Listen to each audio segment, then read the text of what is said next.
All right, black mail material is now being compiled. Thank you very much, everybody, for coming to class number 2, in which we're going to explore 3 keys to unlocking the Talmudic mysteries: philosophy, science, and the most important thing of all, of course, baseball trivia. Now, we're going to cover 2 things this class. We're going to sort of review what we covered last time, and then we're going to talk about new stuff. Very basic organizational structure. So dipping into the review first, the philosophical key in some ways I think is most important. Namely, as we learned last time, there's a traditional view of philosophy as being, it's about figuring out what is the single correct view, and arguments are all about proving and disproving things. There's a different model of philosophy, which is, I think, strikingly akin to the approach taken by the Talmud, where the goal is not proof, but explanation.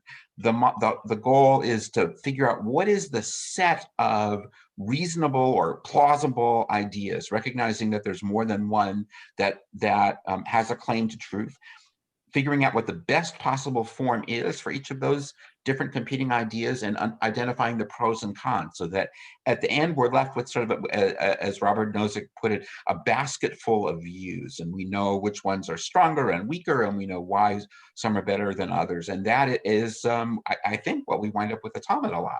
So a big part of that Talmudic discourse is to figure out, okay, here's a statement P, a point of view P, and its tension with some item X. How can P be true in view of X?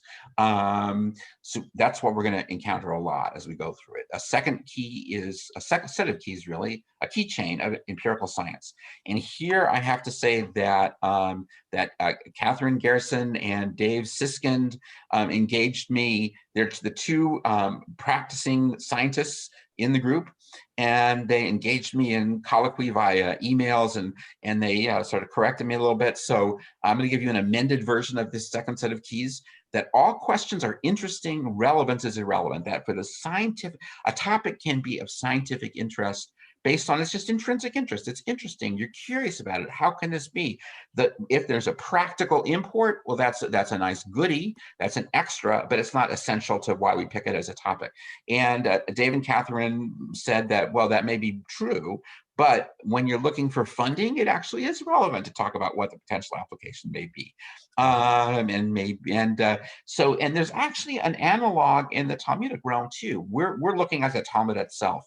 Most of the later commentaries, the ones that we probably won't get into that much, the ones that are at the very back of the book in Talmud, are interested in halakhic questions. They are interested in what's the right answer, what's the thing we should do, what's the one definitive source, and they'll often exclude huge swaths of the Talmud. So, but that's not what we're going to look at. We're going to focus on the Talmud itself, exploring all the interesting questions, pros and cons, majority and minority opinions, and if some points happen to be relevant or interesting or enlightening along the way, that is just gravy. The main thing is intrinsic interest for its own sake. A second key from the scientific literature is that theories have to be adjusted to fit the data. And in the world of science, that's an observation of nature. In the world of the Talmud, it's statements that come from the past. So it's rabbinic statements, either from the first era, what we call the Tana era, or the second era, the Amorite era. The first is the year 0, roughly, to 200. The second is to the year 500. And, on those kinds of statements, those are taken seriously. And biblical statements are taken with special seriousness. Every single statement has to have a meaning. Every word has to add something to the content. And so what Catherine and Dave objected was, well, but scientific observations, you can ask questions about, maybe a particular observation wasn't right. Maybe the machine wasn't working so well. Catherine pointed out that some of the outliers just get tossed out. And so it's within bounds in the world of science to question elements of the data, even as you try to fit your theory to the data that are legit. Now, there's a lot of that happens in the Talmud. There are often times when see people say, well, maybe the rabbi seems to say X, but maybe what he really said was Y. But when it comes to the biblical statements, we don't get disputes about their provenance in the Talmudic literature. The words are what they are. Now, there's plenty of debate about the meaning. All kinds of statements in the Bible can be given lots of different meanings and are, but there's a limit beyond which the questioning of the data doesn't go. And that is really a distinction between contemporary empirical science and the Talmud. Though, for a traditional religious literature that's 1,500 years old, it's pretty cool in terms of the amount of questioning they're willing to engage in. And then finally, experiments in the realm of science are specific, often strange to understand unless you think about how they're connected to the broader theoretical propositions that they're intended to test. And that often happens in the Talmud too. Strange little thought experiments that hopefully link up to something more significant. Now, Dave is not here today, so he's not here to correct me for my any mistakes I may have made in articulating his point of view. Catherine, do you have anything you want to add to supplement to my my corrections to the stuff that you guys gave me? I don't think so. I think that covers it. And I agree that it's a pretty good analogy. Okay. And finally, baseball trivia. And the point here is that if we were to have a discussion among ourselves about should Bonds be in the Hall, and well, did they really prove steroids? And how do you compare that to Pete Rose? If Rose is out of the Hall, why should Bonds be in? Many of you would understand those words that I just said, but 500 years from now, with baseball in the past, nobody would make no sense at all. That kind of terse insider dialogue doesn't communicate to people who are outsiders. And so you need a lot of explanation to fill in the gaps and make sure that people understand what is the meaning of what is being said. Anybody have any questions, comments, concerns about those three keys? We covered that last time. We also talked about what the heck is this thing called Talmud. And so the Talmudic page looks generally like this, except for all the little printing and the arrows and such. Hopefully your Talmudic page will not look like that. If so, shame on you. And so it starts off with the Mishnah, which is the codified views of rabbis as of the year about 200, going back a couple centuries, put together by Rabbi Yehuda Hanasi, Judah the Prince. And then the comment on that immediately below is the Gemara, where the rabbis for the next 300 years debated what it meant and how we could make sense of it and so forth. And that's what we're going to be focusing on a lot. There's commentaries, Rashi, the great Rashi, the 11th century French commentator who really took the accumulated centuries of teacher to student transmission and put it down in writing in great detail, going word by word, sentence by sentence. And a lot of scholars think we would have no idea what the Talmud meant today if it wasn't for Rashi. Really just a titanic intellectual achievement. Then the Tosafot is over on the other side. Tosafot were the commentaries 2 generations later from Germany, contemporary Germany, and many of the leading Tosafos were literally Rashi's grandchildren, and they would argue with what Grandpa said, and it's like a Talmud on the Talmud, a Gemara on the Gemara. They figured out how do we put all the different parts of this thing together. It was very complicated and interesting. And tonight we're going to meet a new commentator, Rabbeinu Hananel, and his comments are often way off on the side. I don't even think they're on this particular photograph. He was one of the very first Talmudic commentators. He was about a century before Rashi. He was from North Africa. And he and Rashi are really the two main commentators we have who help us understand just the plain meaning of the Talmud text. What exactly are they trying to say here? Rabbeinu Hananel, though, as you'll see, unlike Rashi, who goes at the granular level, what is this word? What is this phrase? Rabbeinu Hananel, he paraphrases sections of the Talmud and provides really helpful insights, I think, but not as at the same granular level that Rashi does. So that's a little bit about the Talmud. Anybody have any questions about any of that? Questions, comments, objections, complaints about worthy commentators I've neglected to mention? No? What Yeah. year was Rashi? Pardon me? What year was Rashi? What era? Yeah. Year? Yes, He was in the 11th century. His work was like in the thousands. He was around the turn of the millennium. Okay. Thank you. Sure. Stan? Yeah. Yeah. You said you would post these somewhere or what, send them to us, or have you done that yet? So I've been in touch with the office, and I'm trying to make that happen. You what? That will happen. Okay, fine. Just wanted to remind you. Oh, yeah. Thank you. I appreciate that. Okay. Any other questions I can avoid or anything? All right. All right. So now we're gonna go. So what we're looking at for this class is the beginning of Masechet Sukkot, Tractate Sukkah. It's the part of the Talmud that talks about the holiday of Sukkot. And here is sort of the prime, the basic text, the text of this holiday in the Torah. In Sukkot, you shall dwell 7 days, so that future generations will know I caused the children of Israel to reside in Sukkot when I took them out of the land of Egypt. So here are pictures of the kinds of Sukkot that people have. There's a couple of walls, they're temporary structures, and the thing on the top is called schak, which sounds a lot like sukkah. And I don't really know what the word schak means other than the stuff that's on the top of the sukkah. It tends to be plants, things that once were connected to the ground and grew and now are cut off from the ground and are on top of your sukkah.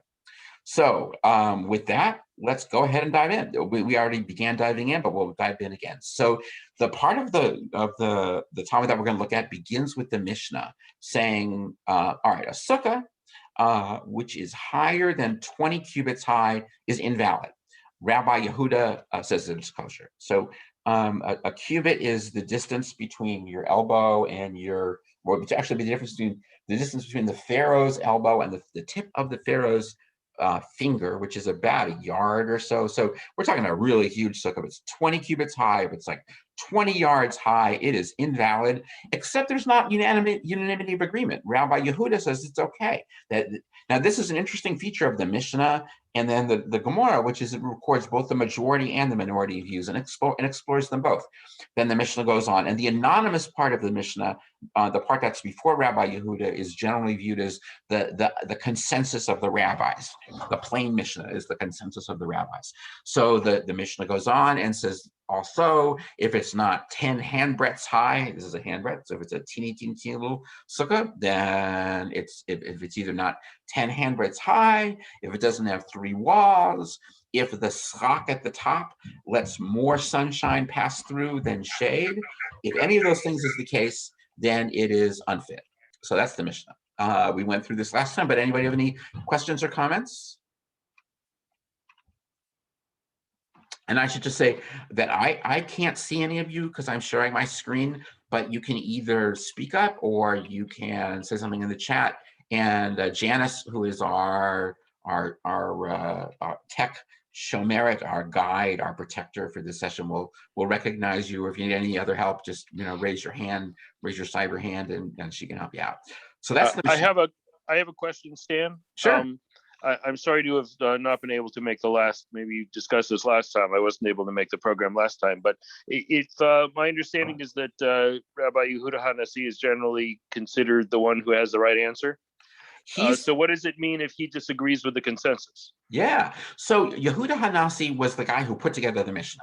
He and like a bunch of other rabbis had put together similar compilations of statements of the Tanaim, that first set of rabbinic sages, but his was the best. It was most organized, it was most immaculate, and he tried to characterize what was the consensus. He didn't always have the majority view, and this may be an example of where he said the general view is X, my view is Y.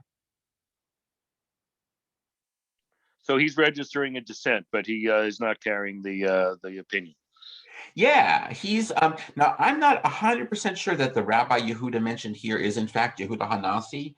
I think he probably is, but the way I read this is he's recognizing that the role of a debater and the role of a facilitator are different.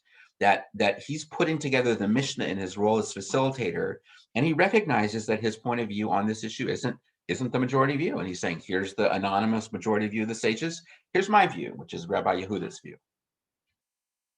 Okay, thanks. Sure. Or maybe it's another Rabbi Yehuda entirely. I wish I could give you a better answer, but that's the best I could do.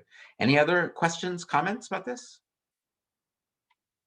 Okay, so the Gemara analyzing the Mishnah begins in this really weird place. We talked about, well, where might it begin? Maybe it would say, how do you know it's going to be 20 cubits high? But it begins with this really weird question. They say, okay, so here's another example in a completely different part of the Talmud, the tractate Eruvin, about sort of limits on Shabbat, and where there's an alley over there in that other part of the Gemara. It says, it's a Mishnah to be specific. If there's a beam in an alleyway that is more than 20 cubits high, it's lowered. Rabbi Yehuda says it's not necessary. So what the heck is this about? So this is about a situation where, on Shabbat, traditionally, you cannot carry an object between a private domain like your house and its courtyard and a public domain like the street. So when a bunch of different houses and courtyards empty into a common alleyway, that is viewed as a private space, even if it then empties out into the public space of the streets. But the rabbis were worried that people might make a mistake, they might get confused, so they set all kinds of requirements for what a shared courtyard has to be, for what a shared alley has to be. And one of those requirements was you have to put some kind of a board up at the border between the alleyway and the street to remind people that you're leaving a private space and moving into a public space, so don't carry anything when you walk past this border. So one of the ways that you can signify that this is the end of the private alley and the start of the public passageway is you have a board that's up. But yeah, it has to be something you can see pretty easily. So the Mishnah said, if it's more than 20 cubits high, you have to lower it. Rabbi Yehuda says it's not necessary. So it's similar to our Mishnah in that it's talking about something that where 20 cubits high is too high, and there's a majority view and there's a minority view that's by Rabbi Yehuda. But the big difference is that in our Mishnah, it says that an overly high sukkah is invalid, whereas here it says that you lower it. And so the question the Gemara asks, and this is what we were looking at when we finished the class last time, is why, when it comes to sukkah, if it's 20 cubits high, you say it's invalid, but when it comes to an alleyway where you say it's 20 cubits high, why do you say you have to lower it? Why do you use one word for one thing and another word for the other thing? So that's the dilemma that we're beginning with. Before we jump into the answers, do people have any questions or about the dilemma that we're looking at, or the whole Erev thing we were just talking about? All right, onward.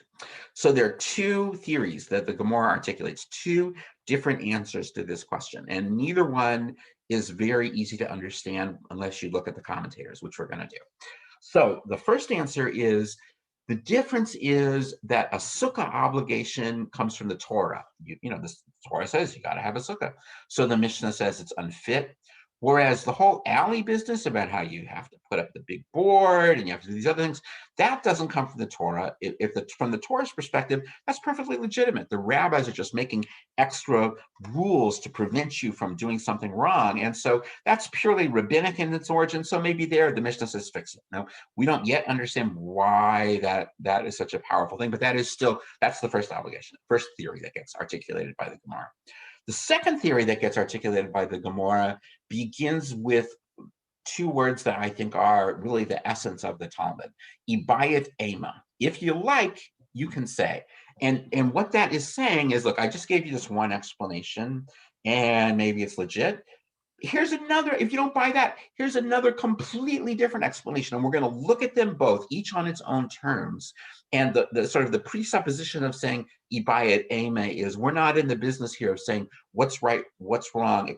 That is, we're not going to say one is right and one is wrong. We may rule some out of court. We may say some are stronger than others, but we're going to look at more than one point of view and explore its strengths and its weaknesses. So that's a really important indicator. And so the second hypothesis that begins, it starts with really startling language. It says, look,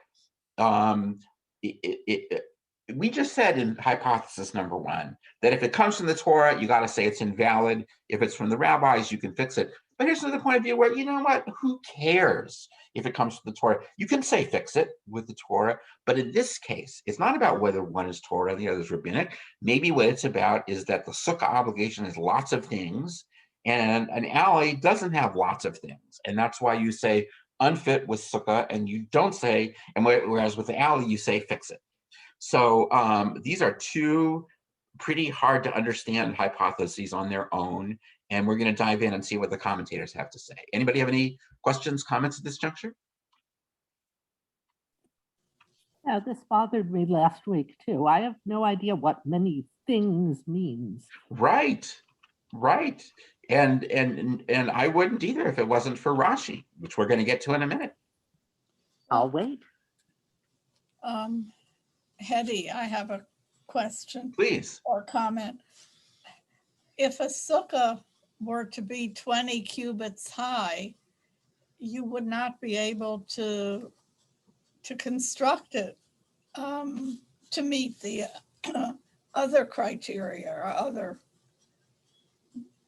How in the world are you going to cover something that's 20 cubits high?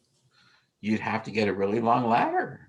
Well, I mean, it's not practical, and it's a commandment, and you, or whatever, you want to build a sukkah. You don't want to make it such a huge challenge that people can't do it. Yes, that's right. But the question that we're grappling with, and the beam in the alley was probably put there for another reason anyway. yeah, could well be.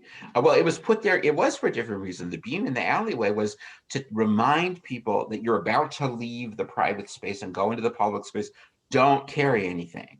That's different from the sukkah.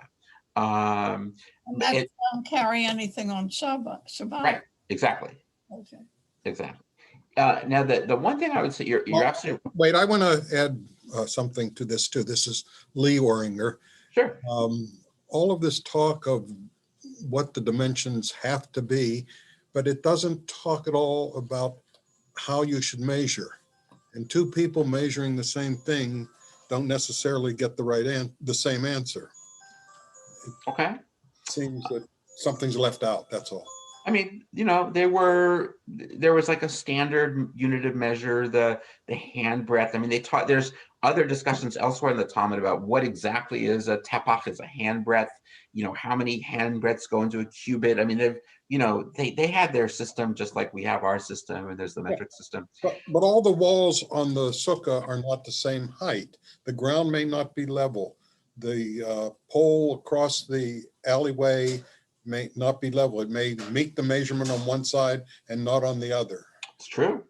It's true. And believe it or not, there's a whole discussion in the Talmud about what do you do when part of the sukkah is within 20 and the other is above 20. What do you do in the alley when some is below and some is above? So these are really good questions that the rabbis grappled with too. Now, the one thing I want to say is we're not dealing with the claim that a sukkah must be 20 cubits high, which, and as Hetty, as you said, that would make it impractical to make a sukkah. Not many of us could do that. I mean, if you had a crane in your backyard, maybe. But this, it's sort of the hypothetical. Well, what, really the question it's grappling with is, what are the permissible bounds of the sukkah? And you're right. I mean, back 2,000 years ago, wouldn't have been so easy to build a 20 cubit high sukkah. So in many ways, this was sort of a hypothetical, just testing what the permitted bounds can be. And as you'll see, it gets into like, why do we do this? But these are great questions. Any other questions before we look and see what these two hypotheses might mean? Okay, let's dive into the commentaries here. So the first question is, the first hypothesis, remember, is that with the sukkah, you say that it is invalid, and with the alleyway and the beam, you say that it can be lowered. And maybe the difference, says the Gemara, is that sukkah is by the Torah and the alleyway is from the rabbis. But the question is, well, okay, that is certainly a distinction, but why does that mean that you use the word invalid with one and that you use the word lower it or fix it with the other? What's the connection between the two? And the Gemara doesn't tell us this. Rashi has an explanation. So he says, and you'll see the way Rashi works is in the Rashi, he talks about, okay, I'm taking it from this particular word in the Gemara, here's my explanation of that. I'm taking this particular phrase, here's my explanation of that. So on the comment about from the Torah, Rashi says that before the Mishnah was taught, we knew what the appropriate measure of the sukkah was. It came from Mount Sinai. then the Mishnah says unfit. And the reason why, essentially, when the Mishnaic rabbis were saying this is unfit, they were saying this is not made according to the Torah and its halacha. Yeah. Whereas with the alley, everything, well, I'll just read from the Rashi here. According to the Torah, it's enough to have three, whoops, sorry about that. It's enough to have three walls. You don't, if it you don't need a wooden beam. If it was, so in other words, the idea is you wouldn't say it's unfit, because at the time the Mishnah made its announcement that it was unfit, it was perfectly fine. According to the Torah, it was a completely legitimate alleyway. You didn't even need a beam at all. Only once they made the pronouncement was there a problem, and so it was not a so for Rashi, he's saying it's about timing. That when the Mishnah said that said it's a 20 cubit high sukkah, it was already known you can't have a sukkah be 20 cubits high, and so they said it's invalid. Whereas for the alleyway, it was a purely rabbinic enactment. They couldn't say it was invalid because it hadn't been invalid up until this point. It just for the first time it was a problem, and so they said lower it. So that's Rashi's explanation of this first theory. Anybody have any questions or comments about that? Yeah, a question. Does the Mishnah say that the alley beam, does it say to fix it, or does it say it can be fixed? Really good question. The Mishnah actually says make it smaller. Okay, cool. So it's a command. Yeah, well, yeah. I mean, the Mishnah says if it's 20 cubits high, make it smaller. Now, and the Gemara, that's over in Eruvim. I was talking about the board, but it's interesting that the Gemara here isn't specific. It doesn't say, well, over there they say lower it, here they say it's invalid. The Gemara is generalizing the level and saying the Mishnah over there is prescribing a remedy, whereas the Mishnah here is ascribing a status. Over there it says the remedy is lower it. Here the status is it's unfit. So it's sort of generalizing a little bit from the specific language of the Mishnah. That's a really good question. I have a question. When they say it's from the Torah, are they talking about the Mishnah? Because you're talking, I can't, I haven't looked it up and I don't remember exactly, but doesn't the Torah, whatever of the 5 books it comes in, say you should dwell in booths 7 days without much of a description? Am I wrong about that? No, you're absolutely right. And so the obligation of sukkah is from the Torah. The obligation of alleyway is purely from the rabbis. But Rashi seems to be saying that it's not just the obligation of sukkah that's from the Torah, but also its measure, right? He says the measure is from Mount Sinai. And you're absolutely right, Roz. If you look in the Torah, it doesn't say anything about 20 cubits. It just says dwell in Sukkot. So, well, there are things in the Torah that are specific, like instructions for building the Mishkan and that kind of thing. Right. My recollection was this was relatively vague. Right, absolutely. And so what book is it in? It's in Leviticus. Leviticus, okay. That was the quote we saw earlier about, you shall dwell for 7 days, you're in booths, right. All that kind of stuff. And so what does Rashi mean when he says it's from Mount Sinai? So my Uncle David on the last session gave a good historically accurate explanation, which is, presumably, aside from the religious interpretation, this holiday presumably evolved from agricultural booths. This was the big harvest time and people would be out. You wouldn't want to go home. You'd stay out in the field in your booth. And so there was a sense of how big those booths were, and they definitely were not 20 cubits high. The theory that Rashi is making here is that at the time the Mishnah made its pronouncement of unfitness, it was known that a sukkah shouldn't be 20 cubits high, and so therefore it was appropriate to use that term. But Sylvia, I don't know if Sylvia's still with us on this class.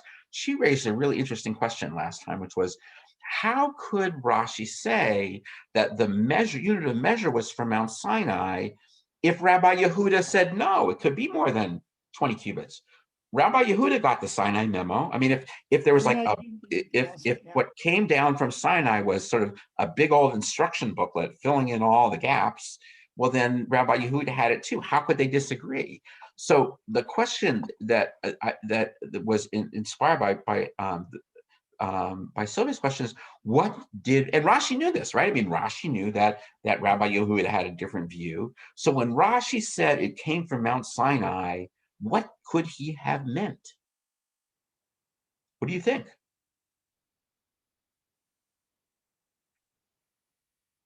Well, isn't the oral Torah also supposed to come from Mount Sinai, whatever that is? Yes. So it's like passed down from person to person. But how could that kind of oral Torah be understood one way by most of the rabbis, but a totally different way by Rabbi Yehuda?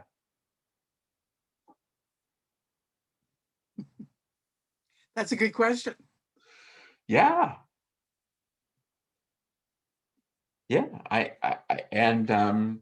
So Roz, you knew him. That there was this wonderful teacher in Los Angeles that Roz and I both studied with, Moshe Cohen, Alav Shalom, and he used to say that a good question is so much better than a good answer. A good question makes you think for years. If it's really good, you'll be thinking about it for years. A good answer, maybe you actually stop thinking with it. So I'm not going to answer this question. I just thought it was a really great point that Sylvia raised. And well, think about what did Rashi think it meant to say that this unit of measure came from Mount Sinai, but was understood differently by different rabbis. All right, that's Rashi's explanation of the hypothesis number one, Torah law versus rabbinic enactment. But there's a completely different explanation that comes from Tosafot. Tosafot, as you recall, Rashi's grandkids. So there's like two preliminary points we need to make, and then the Tosafot explanation itself.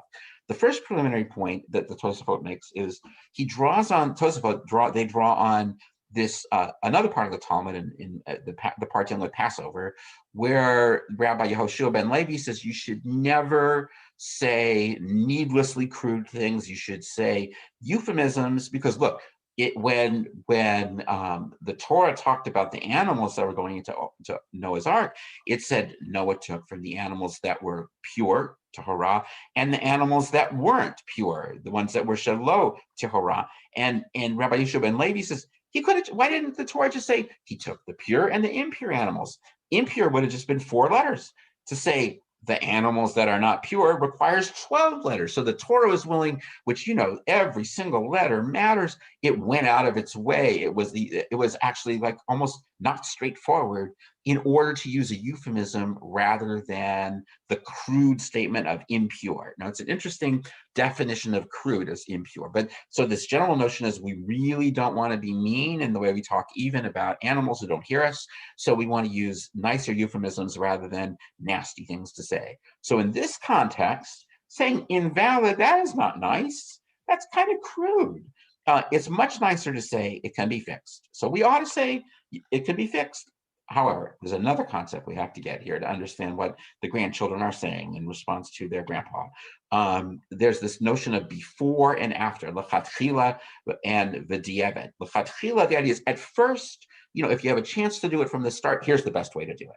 So it's like, you've accepted a party invitation. Really, the best way to respond is to send a handwritten note. Then there's the b'diavad, as it happens after the fact. You say, but I actually sent an email note instead of a handwritten note. It's okay. It would have been better doing it the other way, but b'diavad, as it actually happens, it's perfectly fine the way you've done that. And so that often comes into play in the Talmudic discussion about, well, what do you have to do? Sometimes something is lechatchila, it would be better if you did it this way, but b'diavad, if it happened this other way, that's okay, you don't have to worry about it. So with that as the background, here's Tosafot's argument. Basically, Tosafot says, I'm going to not read it out loud. I'm going to paraphrase it here because we covered it last week. Obviously, it would be so much better to say it is lowered rather than the crudity of saying it's invalid. We'd much better to say it is lowered. But here's the problem. If the Mishnah had said here on Sukkot that it's lowered, somebody might have thought, oh, well, that's lechatchila. That's ideally, if you can, beforehand, you should lower it if you can. But b'diavad, after the fact, it's perfectly fine. Yeah, it would have been good for me to lower this thing, but here it is. It'd be big pain. It's fine as it is. And in fact, that's why the Mishnah had to be precise in its wording, because somebody might be misled to think that it's okay to leave it as it is. And in that case, they would be violating a precept of the Torah, and that would be a terrible, terrible thing. So rather than do that terrible thing, we're going to, sort of just grit our teeth and say the nasty, and we're going to say it's invalid, even though it'd be better to say it's lower. On the other hand, when it comes to the alley and the board, that is just from the rabbis. And there, you know, we're not as worried about that. And why? He doesn't spell this out, but it's because that would only be a violation of a rabbinic ordinance. That would not be a violation of Torah law itself. So when it comes to the alleyway, where it's a lesser violation that we're worried about, we will go ahead and we will use the euphemism. We will say it is lowered because we're not so worried about it. And Tosfot's very straightforward. Rashi didn't explain it this way. So I'm just going to stop and see if people have questions or comments about this way more complicated explanation of what it means when the Gemara says it comes from the Torah, so we say unfit. It comes from the rabbi, so we say fix it. Questions or comments? Yes, I'm having problems with the changing language. So I have no idea what the original, whether the original is ambiguous, but it can be lowered, is gentle, lower it, it is lowered, it should be lowered. There are shades of meaning, and so the argument shifts depending on what the translation is. Yeah, it's like and part of it is just some of these things are my translations, some of them are Steinsaltz's translations. Like in the Mishnah, it says it is lowered. If it's 20 cubits high, it is lowered, or actually it is made smaller. That's really what it says, literally. I don't know if that helps, Janice. Well, I'm not sure whether the rabbis were or the Tosafot and the different sources were working with different concepts or not. I don't know. I mean, it's interesting that Tosafot has this. I mean, remember Tosafot was, in the 1100s, 1200s, and my guess is that this whole concept of euphemisms versus unfit words, well, actually, that was back in the Talmudic period because he's citing from Masechet Pesachim. I was about to say, oh, that's something new, but I'm not sure it is. Anybody have any other questions, comments? One final thing that I'll observe is that this is an interesting sensibility here from Tosafot. The idea that even in talking about an inanimate object or an animal, we don't necessarily use the most direct expression possible. We do something that's nicer, and that is just so different than the way many of us talk. And it's when we have it's sort of, to me, it's a reminder that when we have human beings, we should stop and think. Sometimes there's a way of putting things that is nicer than another way, and even though the less nice way is more direct, there are times when you put it the other way.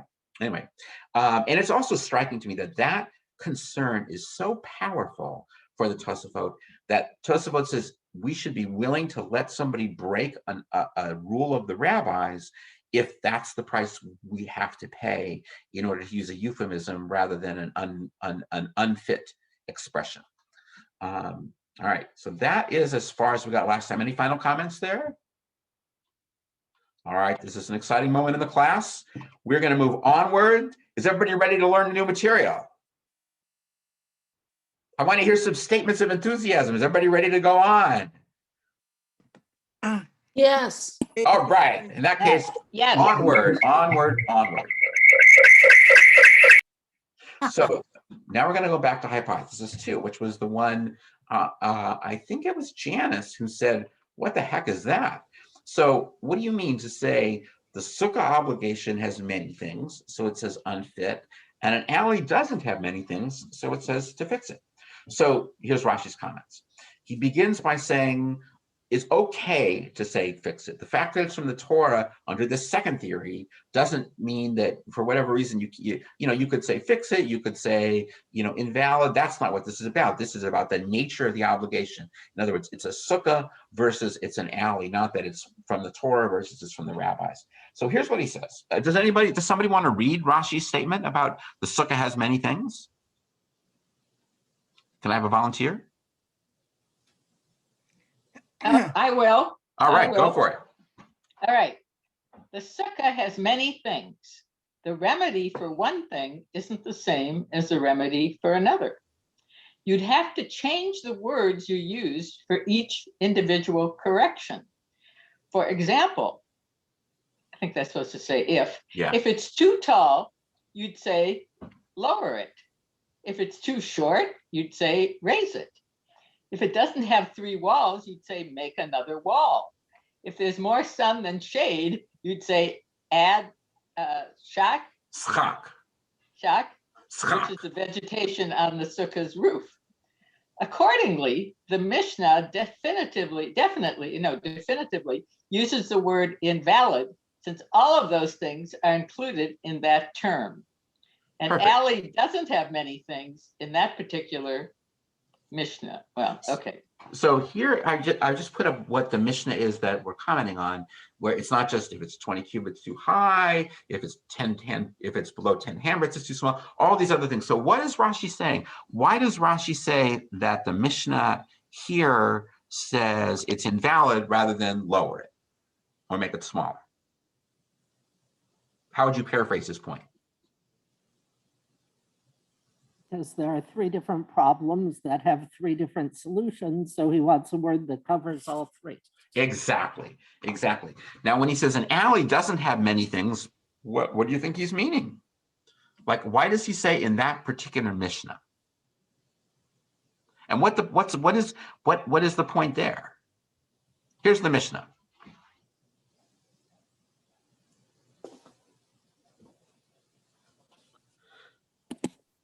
So things means things that can go wrong. Yes. So like he's saying, I think, that with an alley, you can say make it smaller, because the only thing we know about the alley is if the crossbeam's too high, you make it smaller. And in that same Mishnah, it turns out they also say one other thing, which is if the entrance is more than 10 cubits wide, you make it smaller. So he's saying, like, with the alleyway, it's only one thing. So you can say the word, make it smaller. Whereas with sukkah, you'd have to say, make it smaller, make it bigger, add more walls, add more schach. And so you can be parsimonious with one word, make it smaller in an alley. You cannot possibly do that with the sukkah. What do people think?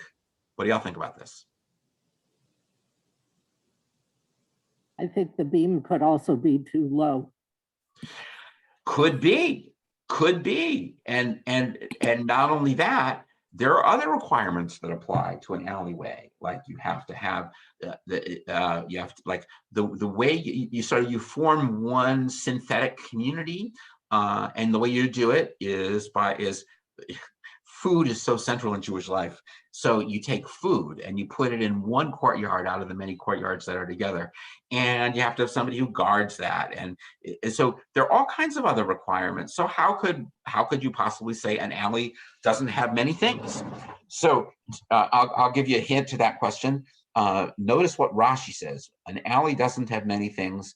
And he adds in that particular Mishnah. Now, one of the ways you study Rashi is you say, Rashi saw an ambiguity that he was trying to resolve. What's the ambiguity that he saw? So why did Rashi have to say in that particular Mishnah? Why did he have to add that point? Any ideas? I'm betting that there are other discussions of alleys somewhere else in the Mishnah. Yes. How they apply to who knows what, Shabbats, journeys, all kinds of things they could possibly apply to. Yes, I think that's exactly right. He's saying that, like, the argument could be, wait a minute, an alley has a million things to it.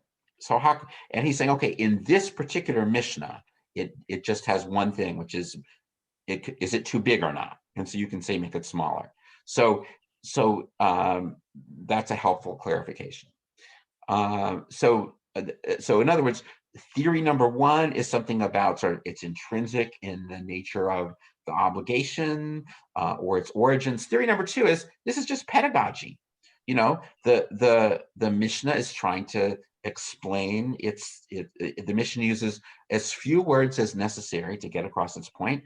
In one case, one word does it. In another case, you have to use a different word.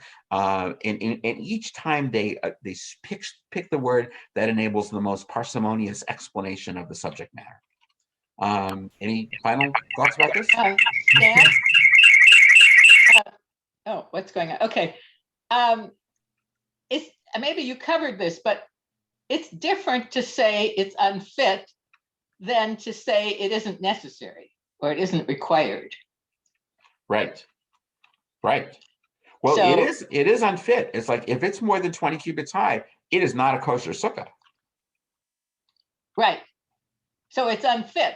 Right. But if you're talking about something that you can make smaller or larger, then or you say you can make it smaller, well, that's not required. So, well, I think in both cases, it's like, it's not, in other words, if the beam in the alley is more than 20 cubits high, it's invalid and you can't carry in the alley. So you have to lower it. In the case of a sukkah, if your schach is 20 cubits high, it's too high, it's invalid, you have to lower it. So the response is the same in both cases. Well, Yeah. but to say it's invalid is different than to say it's not required or it's not necessary. Correct. In both cases, it's invalid. And in both cases, you have to fix it. Where are you seeing somebody say it's not necessary?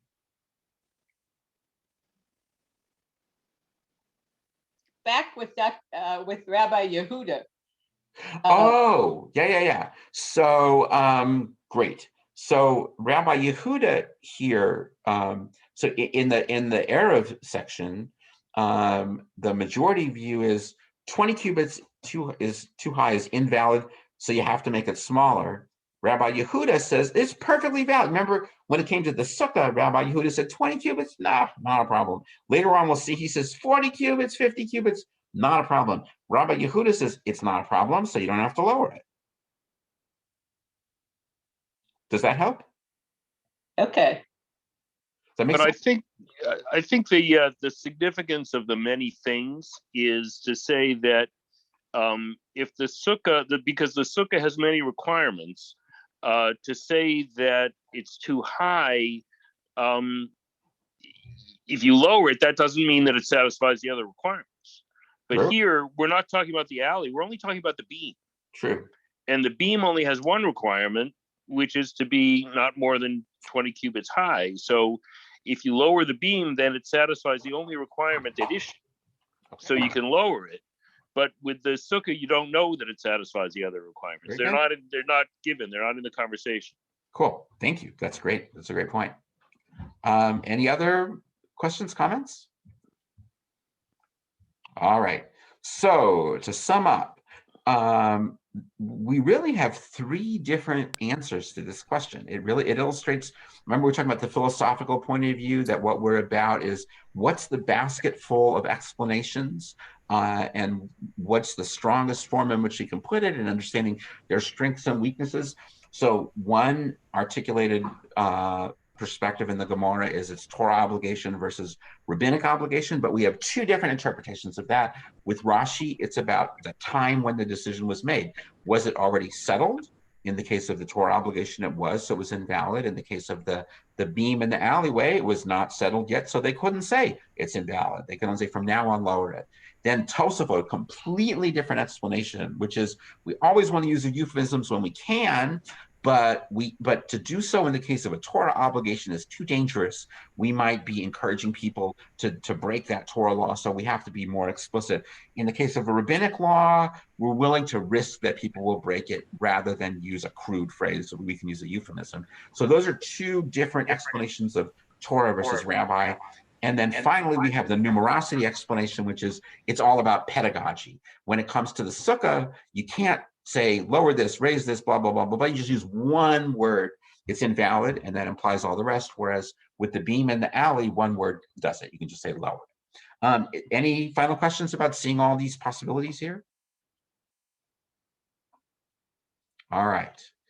Now we're going to move on to something completely new. And this was a question that one of you raised. I don't remember who it was. It may have been Naomi.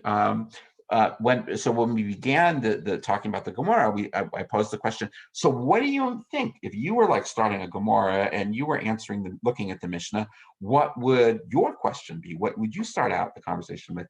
And somebody said, where does it come from? Or how do you know that 20 cubits is too high? And indeed, that is where the Gemara goes next. They say, it's a classic question, Mana, Hani, Mili, where are these things from? Like how do you, and this is again, you'll note this is the Steinsaltz translation. You'll notice the bold is the literal translation, and all the unbolded stuff is the explanation, sort of going back to our basic baseball trivia thing. You know, if it was 500 years from now, you have to say what the Hall of Fame is and who Barry Bonds was. So where are these things derived from? How do we know that a sukkah cannot be 20 cubits high? So there's 3 different answers. So here's the first answer from Rava. Would somebody like to read this? Do I have a volunteer?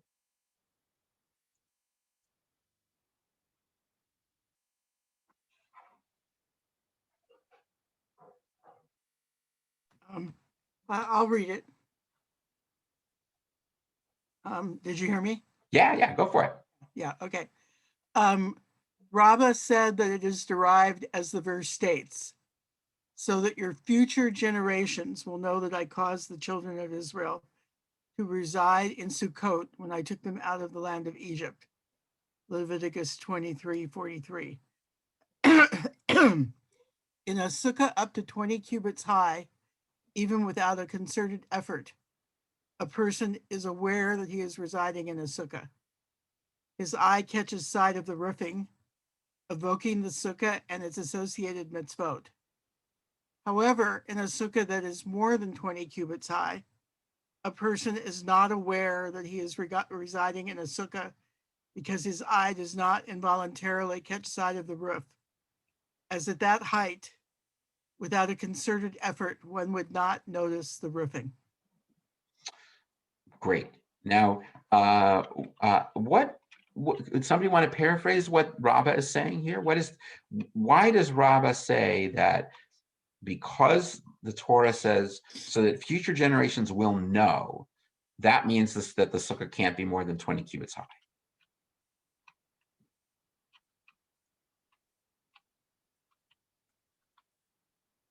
The same as the height of the beam. If it's the 20, they're defining 20 cubits as the boundary, the upper boundary of your general field of vision. Good. If it's higher than that, we think you won't see it. Right. So like if you don't see it, you don't know. And now it's interesting, just one important thing about the word know, the Hebrew here is Laman yedu. In other words, that they will know. That was the phrase in the Bible. And the same verb is used in the creation story when it says, now the man knew Eve and she conceived. It's Adam yada et Chava. The man knew Eve. So it's not just about intellectual knowledge, it's about experiential knowledge and awareness. So so Rava is saying that and remember that the schak, that word that gives so many of us such difficulty, that's the word for the stuff on the roof. Notice schak sounds a lot like sukkah. It's the essence of the sukkah. It's that permeable protection from the sun. And if you're not aware of it viscerally, experientially, then you're not, according to Rava, fulfilling the obligation of knowing that you were dwelling in a sukkah. Any questions about that before we look at the Rashi? Questions, comments? But there's the sukkah is many things, and one of the things is because of the schak that you know from the character of the sunlight and shade falling on you and on the table and everyone else there, you know you're in a sukkah, no matter how high the ceiling is. Oh, that's interesting. So the fact that you're in shade tells you that you're in a sukkah. That you're only partially in shade. Yeah. All right. Well, you actually have anticipated the second view. So the question here is, you've anticipated the second view. So you'll see when we get to Rabbi Zera that your great minds think alike. Janice, you were going to jump in and say something? As with baseball trivia, I want a source for 20 cubits being the dividing point. I'm pretty sure I wouldn't notice a 19 cubit schach. So let me see if I understand your question. Your question is, okay, granted that there is some kind of height limit, granted that the limit is it can't be too high, how do you know it's 20 cubits rather than 30 cubits or 18 cubits? Is that your question? Right, right. I have no idea. It's Well, also, doesn't it matter how tall the person is? So you mean because the definition of a cubit is the distance between your elbow and your finger? No, your line of vision. Oh. Well, you're supposed to sit in the sukkah. Actually, I wonder about skach. I like the idea that it's the essence of a sukkah. But I'd be willing to bet that if they had booths that were used for the harvest and not because it was Sukkot, that they might make the roofs, even though it's a Mediterranean climate and it's harvest time, maybe they didn't have to worry about rain too much. Nevertheless, they might want more protection against the elements than skach gives you. True. Is a philosophical concept, sort of. It's true. To be able to see stars and right. Can't cover too much and right. And rain can get in. Yeah, good point. It's not really a very practical covering if your main idea is to get the harvest in. It's true. That's true. I mean, the fact that may be the historical origins, it doesn't mean that that's how we have to interpret the religious enactment. In other words, like Judaism's religious genius in some accounts is to take the pre-existing cultural elements and reinterpret them and reimagine them and enact them in a different way and fill them with more meaning. But you're absolutely right. A practical agricultural sukkah wouldn't necessarily be the same thing as the sukkah that we sit in on Sukkot. All right, let's look. We're going to stay with this explanation, but we're going to see what Rashi has to say. So let's see. So somebody want to read the Rashi here?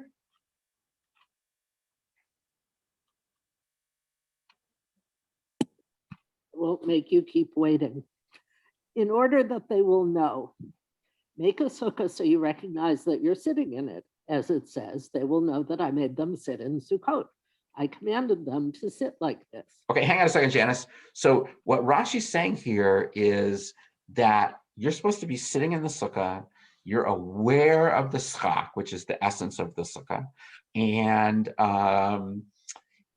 you're sort of reenacting the ancestral event. In the ancestral event, God said, dwell in Sukkot, we all sat in Sukkot, and now you're reenacting it. And if you're not aware of it, then your reenactment is not going to have meaning. You're not going to know that you're sitting in a sukkah. You're just sitting in a chair. You want to keep going, Janice, with the next Rashi comment?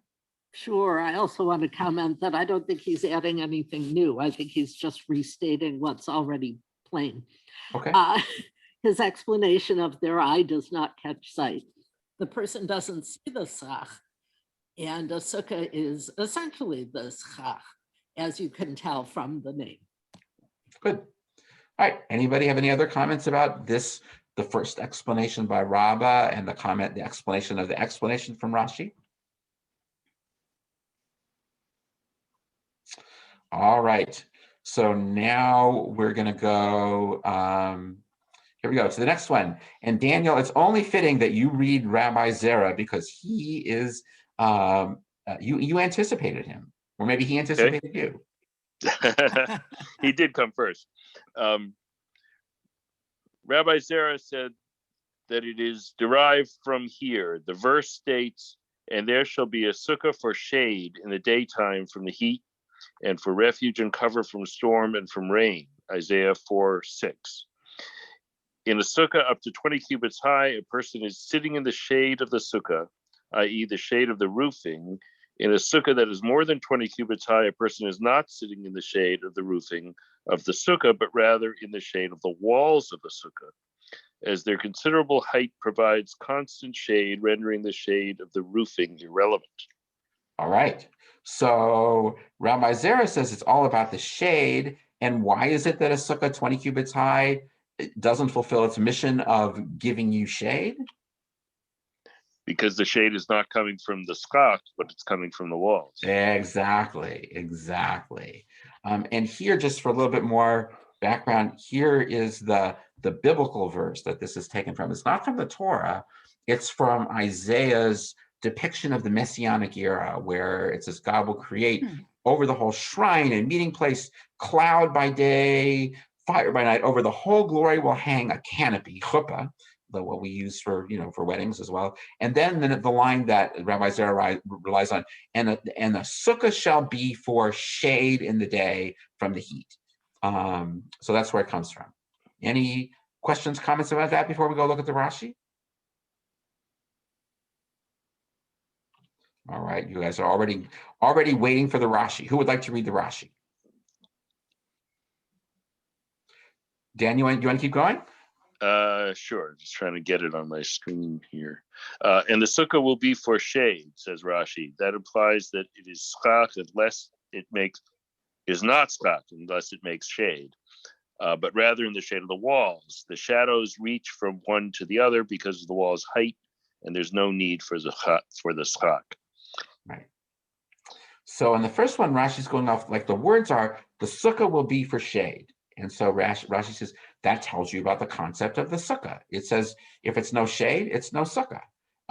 And here, more than 20 cubits high, it's not a schach-driven shade, it's a wall-driven shade, so it's not kosher, it's not acceptable. Yeah. That's a totally different explanation. Anybody? I think that makes sense. Yeah. Any comments about that? Any other comments? Now, I want to make a point here. Sure. Oh, no, just that like any sukkah, depending upon like what time of day it is, it'll depend like whether you're getting shade from the roofing or the walls will depend on the angle of the sun, right? Oh my God. Well, yes, but remember the season. This is not going to happen in June. This is going to happen in October, where the sun is lower. Right, but the sun will like you'll always get sun or shade from the walls because the sun will set and then it'll be at the horizon. So you'll always be getting shade from the walls alone. Okay, so your idea, Daniel, is that it's a question of whether there's any part of the day when the shade is perfect. Oh, okay, I see. Right. Because although you're supposedly going to be out in the fields rather than in the sukkah in the daytime, but if you were in the sukkah, then at noon you would be able to tell that the shade was coming from the schach rather than the walls if you were there then. But if not, you wouldn't. Yeah, no, no. Go ahead. No, please go ahead, Jacob. But then it's also dependent on where in the world you are, right? Because presumably there's some part of the world where the sun never gets that high up and you really need to make it very short. So yeah, but the Torah doesn't know that there are other places in the world. Yeah. Oh, I don't know. Don't sell them short. And certainly by the time of the Gomorrah, they knew. Yes, then they do. Then they did. Yes. Well, they said it says that in Israel, people will be obligated to do this. I don't know what's with my voice. This is funny.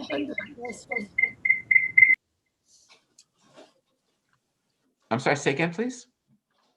The point, it was in the wording that the obligation for building the sukkah is just for people in Israel. Oh no, I don't think so. I thought I saw it today. Oh, I think you that mean- was a reference to Am Yisrael, not Eretz Yisrael. right, exactly. Oh, Yeah, thank you. That's right. All right. So here we are. So, but actually, Catherine, you just made the essence of Abaya's argument. So Abaya argued with Rabbi Zera. So Catherine, would you mind reading what Abaya said?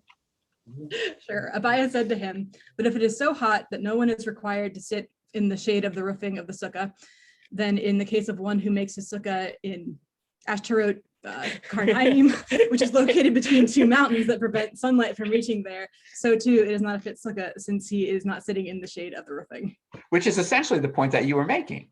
That is, the contingencies determine shade. So now this is not a picture of Ashtarot Karnaim in Israel. This is a picture of a valley in Peru, but it makes the point. So if you're like at that little juncture between the two hills, build a sukkah all you want, there's always going to be shade.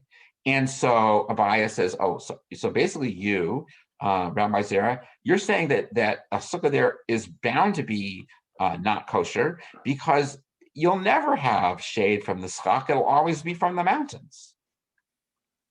That's sort of the gist of what you were saying, Catherine, if I understood you. Yeah. If So- that's right, then a very high percentage of the Sukkot in the United States are invalid because they're in New York City. Yeah, there you go. So, but Rabbi Zera has a reply. Catherine, would you mind reading the reply to your excellent objection? Rabbi Zera said to him, Abai, in that case, if you remove the mountains of Ashtarot Karnaim, there is sukkah shade. In this case, if you remove the walls, there is no sukkah shade. Now, what the heck does that mean? Let's take this one at a time.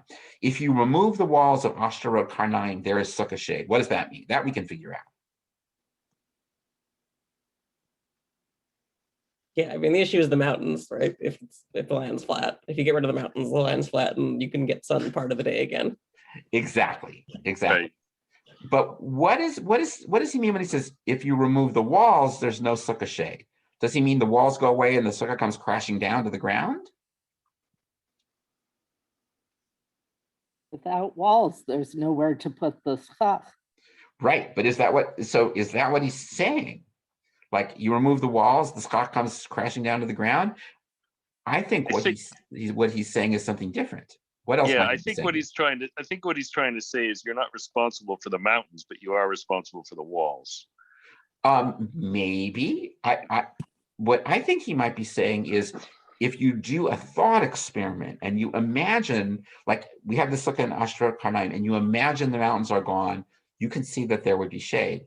In this case, with our giant sukkah, if you imagine the walls are gone and the schach is just suspended 20 cubits high, there is no sukkah shade. Now, what the heck does that mean? So, and this again goes back to Catherine's point. And this is Rabbeinu Hananel. Now, you'll notice his style of commentary is very different than Rashi. As we said, he doesn't go word by word. He gives an overall paraphrase. So, Catherine, do you mind if we keep calling on you on this one? Sure. Rabbi Zera says, a sukkah is unfit if it's more than 20 cubits high because you're sitting in the shade of the walls, not the shade of the sukkah. Abai objects, saying that implies that in a place where the sun never shines, such as Ashtarno Karnaim, if you make a sukkah there, it's not a sukkah because there's no shade from the sun. However, that's a different case. If you remove the mountains of Ashtarnot Karnaim, which restrain the sunshine, you'll find the shade of the sukkah. In this case, if you take away the wall, you'll find the shade of the schach in place, far from the spot underneath the schach. So the point is that in the fall, it's not the summer solstice, and the sun is not at the roof of the sky, it's off to the side.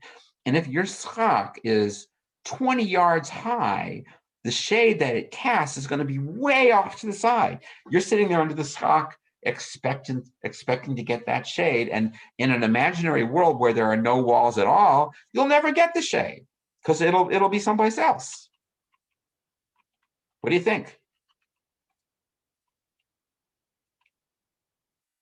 But it still doesn't get around this issue of different parts of the world have different sun angles. This 20 cubit rule seems like it's localized depending on the sun angle and the size of the sukkah.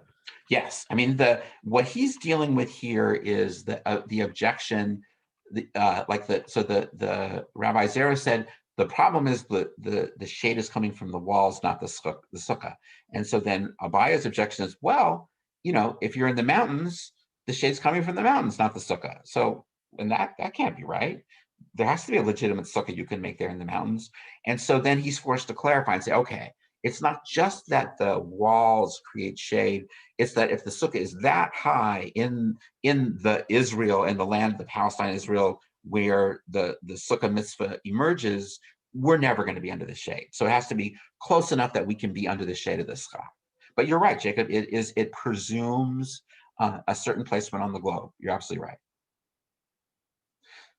I'm not sure about that actually, because I think you could interpret this as saying that if you build a sukkah that is a legal sukkah in the place where they generally build these things in the Torah, then if you put it somewhere else where it operates differently, it's still a legal sukkah, and it doesn't become unfit because it's in a different place where the sun shines in a different way.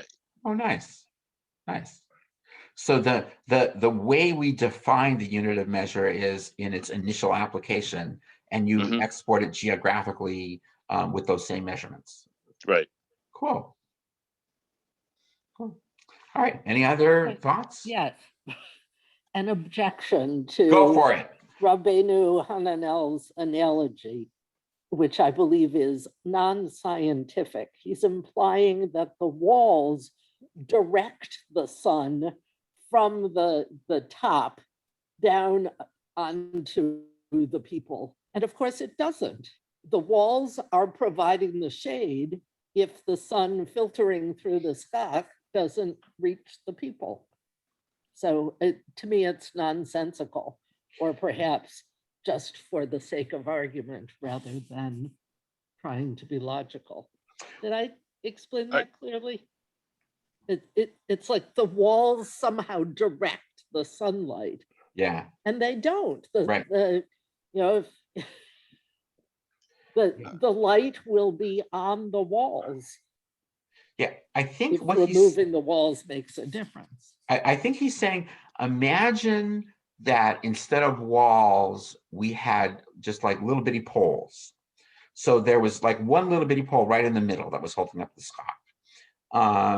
In that case, it wouldn't be the wall. That I think is what he means when he says, if you take away the walls. He doesn't literally mean take away the walls and the schach comes crashing down. I think he means if you imagine the schach was where it is and the walls are gone, which you could do by saying, okay, suppose there's a pole in the middle. So, and you're sitting under the schach, if it's 20 cubits high, you're not going to be under the shade. The shade's going to be way over to your, 15 feet to your left or to your right.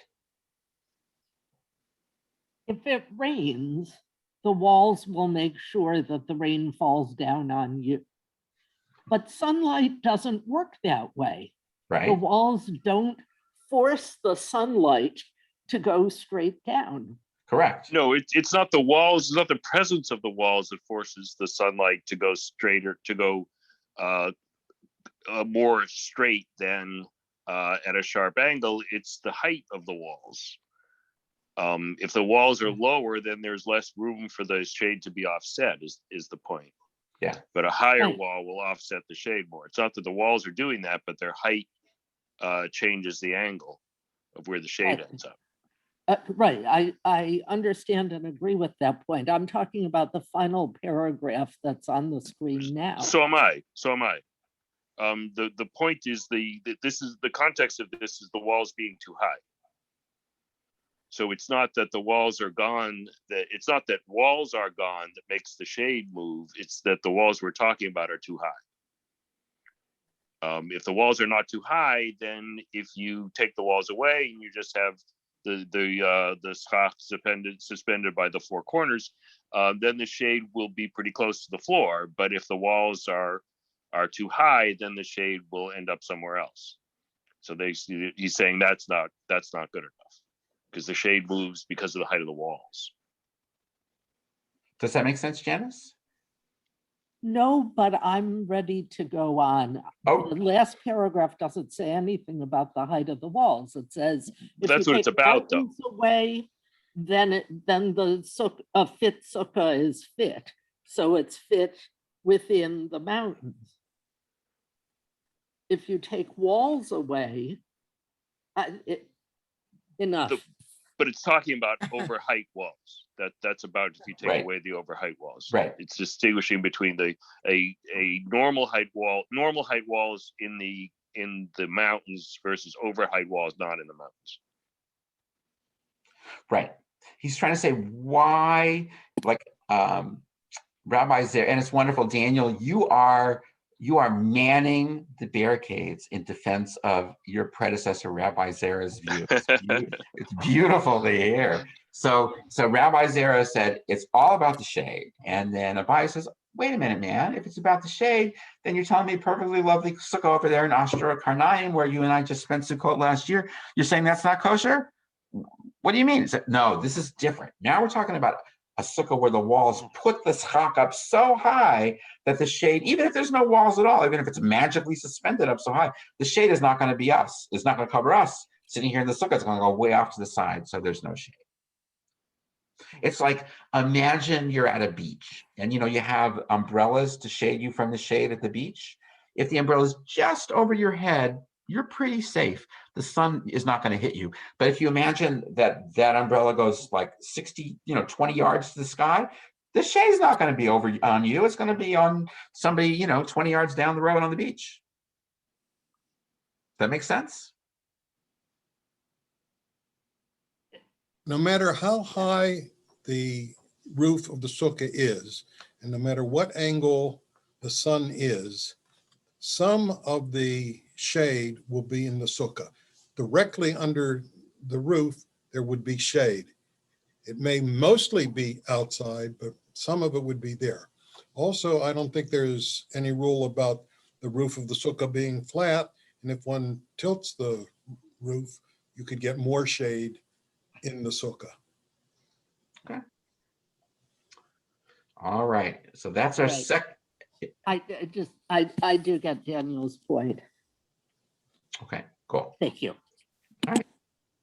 Now we're going to go on to the third answer from Rava. Somebody want to read what Rava has to say?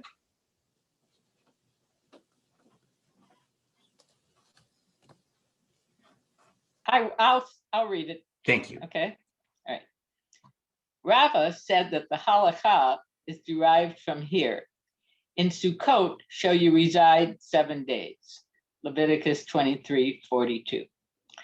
The Torah said, for the entire 7 days, emerge from the permanent residence in which you reside year-round and reside in a temporary residence, the sukkah. In constructing a sukkah up to 20 cubits high, a person can render his residence a temporary residence, as up to that height, one can construct a structure that is not sturdy. However, in constructing a sukkah above 20 cubits high, one cannot render his residence a temporary residence.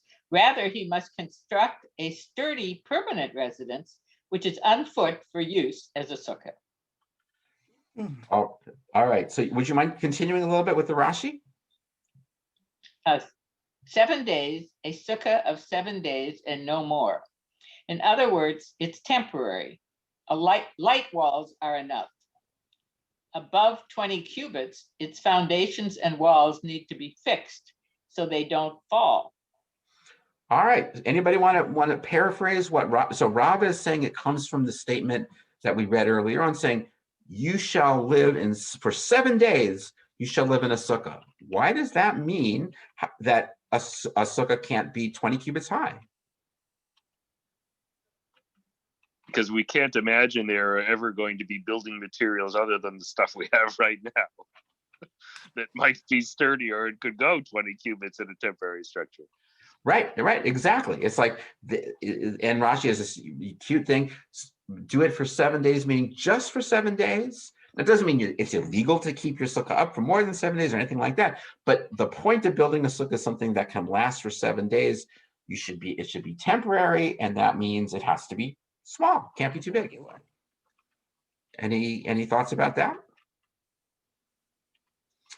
Well, you will be shocked and appalled to hear that Abaya has an objection.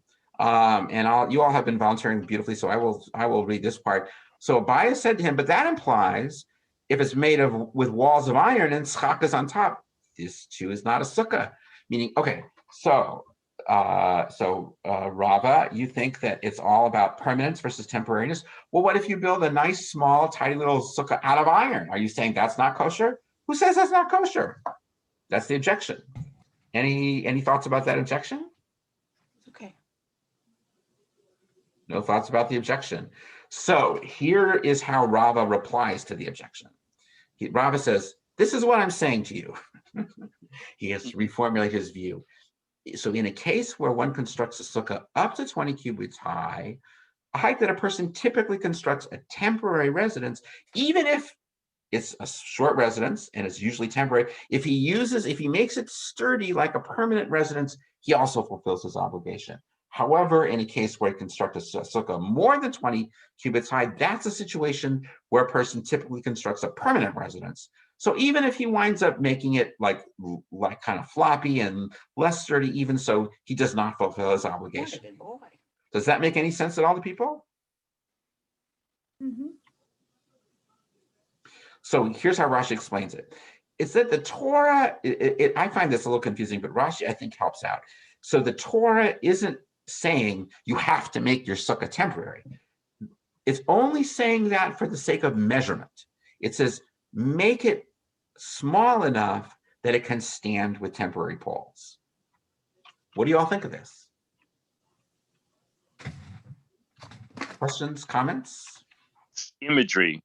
It has to look like a sukkah, and if it secretly is sturdy, that's okay, as long as it looks like it's something that could be built out of flimsy materials and not fall down in 7 days. Yeah, Very nice. Any other thoughts? It's a little diversion, but I think that the symbolism and the experience are what counts. And if the roof is made of vines or plants, there's going to be a feel and a fragrance. And that captures the spirit. Very nice. Thank you. Very nice. Any other comments?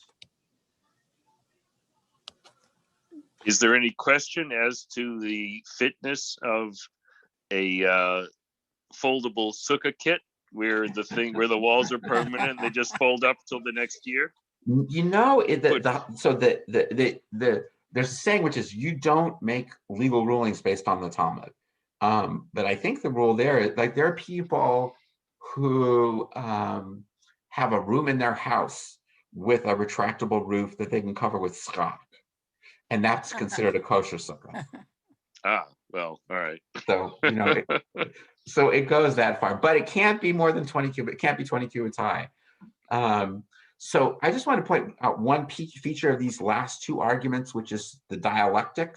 You know, the dialectic, you have thesis, the basic idea, antithesis, the argument, and synthesis, a resolution. So, you know, Rabbi Zera said it's about the shade. Abaya said, wait a minute, that means that if there's always shady, you're saying it's not kosher? And then the answer is, well, okay, I guess it's not just about the wall. The point is that even without the wall, the schak would not provide shade. So Rabbi Zera's initial view has been made more complex and stronger in response to the argument that was made. Similarly with Rabbi, he says, well, you know, sukkah has to be temporary. It's just, you know, 7 days worth. So, and if it's more than 20 cubits, it's permanent, not temporary. And Abaya says, wait a minute, if it's really all about temporariness, then you're saying that a small iron sukkah can't cut the mustard, and we know that it can. Rabbi says, okay. So I guess what it is that impermanence is about a measure of height based on customary building patterns. Not in all cases, it's about permanent materials versus impermanent materials. And so this just illustrates, you know, what we talked about in the philosophical construct, where a big part of the explanatory argument process is you say, here's point of view, P, here's concern X that's in tension with P. Can we modify P so that it stands up, no pun intended, despite this other factor X? And these are examples of how they did that. So that at the end of this conversation, as it's emerged thus far in the debate, we know here's 3 different explanations, and each has to be developed in a certain way in order to withstand scrutiny. Any thoughts about this? Question. Yes. Why did they know that an iron sukkah would be okay? It's a good question. It's a good question. And I don't know the answer. I guess it's like, this goes back to the baseball trivia thing. It was just sort of like assumed that, of course, a sukkah in Ashtarot Karnaim in the mountains has got to be okay. Of course, you have a metal sukkah that's got to be okay. But I'm just guessing. I'm assuming it was just assumed. Because I would think from the tenor of the discussion, I would think that would be an issue that they would discuss, whether or not an iron sukkah is okay. Yeah, they seem to be rationalizing some facts that don't necessarily need to be assumed. You know, I think so you know, we're looking at this conversation 1,500 years after it's written down. So you know, we don't know all of the context. So I think, so my guess is that was not a controversial proposition. That was more like the theory that you've advanced,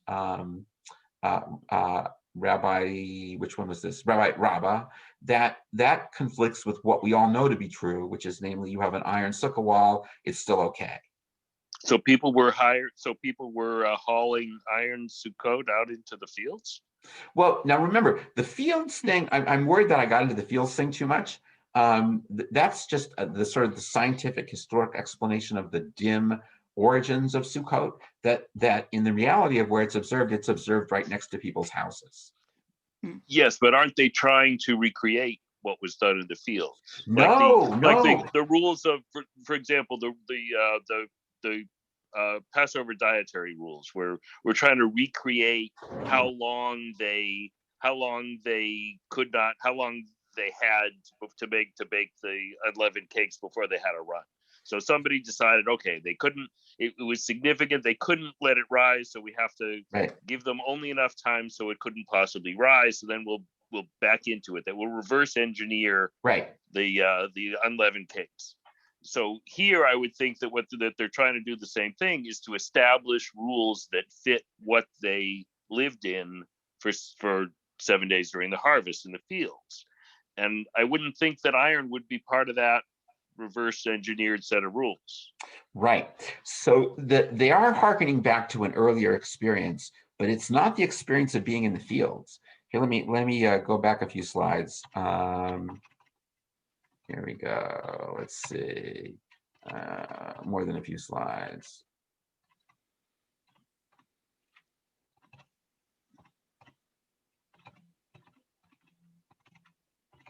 Oh, come on, man. Here we go. I'm going way back to the beginning here. Here we go. That you will know that I caused the children of Israel to live in Sukkot when I took them out of the land of Egypt. It's like, it is hearkening back to an earlier moment, but not the moment of being in the fields. It's hearkening back to the moment of we left the land of Israel and God took care of us by housing us in Sukkot, which protected us from the sun, and that's what we're recapitulating. Now, you're right that like metal out in the wilderness, good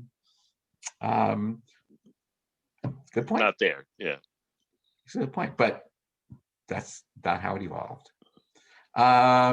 So the final thing that I would just observe is that we have these 3 different ideas that have emerged of the basis for the sukkah height restriction. Now, Catherine, I saw that in the chat you had a question. What was that?